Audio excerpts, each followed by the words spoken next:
আমি ডিলিঙা নৱযুৱক সংঘৰ উদ্যোগত আৰু সদৌ অসম চকবল এছ'চিয়েশ্যনৰ সহযোগত আজি আমাৰ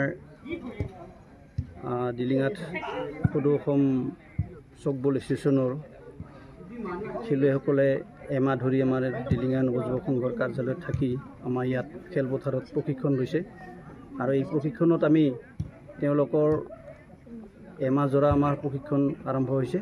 এই প্ৰশিক্ষণত পৰা তেওঁলোকে ৰাজস্থানলৈ খেলিব যাব।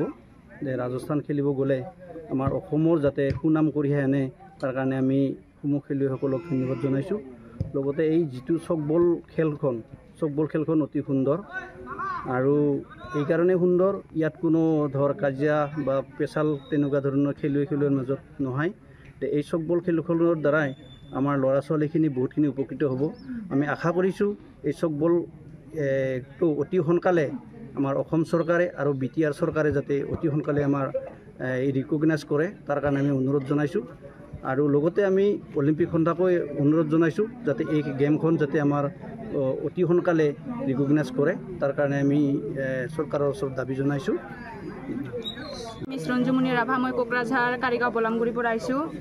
আমি ইয়াৰ ছেপ্টেম্বৰ আগষ্ট 13 তাৰিখে আহিছোঁ। তাৰপিছত 14 তাৰিখে 3 বজাৰ পৰা খেলা আৰম্ভ কৰিছোঁ। তাৰপিছত এতিয়া সেই মানে ভালেই লাগছে, যি নেকি আমাৰ ডিলিঙা কামৰূপত